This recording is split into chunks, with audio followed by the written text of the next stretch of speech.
Hello and welcome to the Lunchbox. It's time for news and stuff. I'm Andre, and here's a lowdown of what's happening this past week. On March 20th, the Disney-Fox $71 billion deal finally closed, and I'm sure Disney CEO Bob Iger must have done a Palpatine.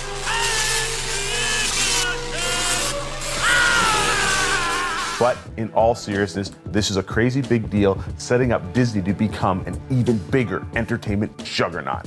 But for us geeks, this is a moment that we have been waiting for. The Fantastic Four and X-Men movie rights finally return to Disney so they can become part of the MCU.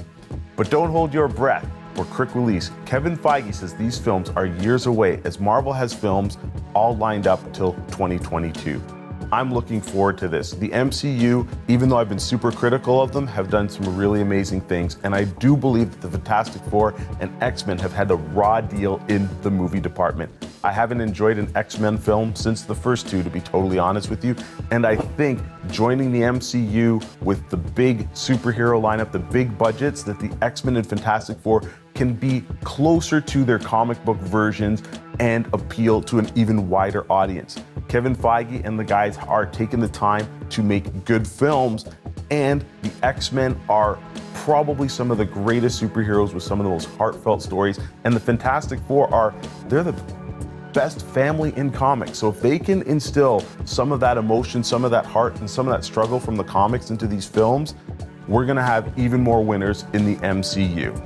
C2E2, the Chicago Comics Entertainment and Expo, finished this past weekend with some big comic book news. Jonathan Hickman returns to Marvel Comics after 3 years to reboot the X-Men. Hickman had stellar runs on both the Fantastic Four and the Avengers, culminating in Secret Wars in 2015, which changed the Marvel Universe forever. Hickman retired after that event, but now he returns to leave his mark on the X-Men. 2 new miniseries will start this summer. The first one titled House of X, the second one called Power of 10. X, but it's the Roman numeral 10. I know, it's confusing, right? Hickman will be joined by artist Pepe Larraz for House of X and R.B. Silva for Power of 10. Mark Brooks drew the release poster, which was absolutely gorgeous, and it featured damn near every mutant. But most importantly, Professor X was front and center. But he's been dead since X-Men vs. Avengers, right? In movie news, the second horror film by Jordan Peele, Us, smashed box office expectations, taking in more than $70 million. His previous film, Get Out, had an opening weekend of $33 million. Us was expected to only bring in 45, which was better than the first, but not the 70 that it did. So fantastic opening weekend. Fans are loving this movie, and this is good news for Universal and people who like horror films, because with this R-rated film doing so well, we can only look forward to even more horror films and maybe a little bit more R-rated edgy stuff.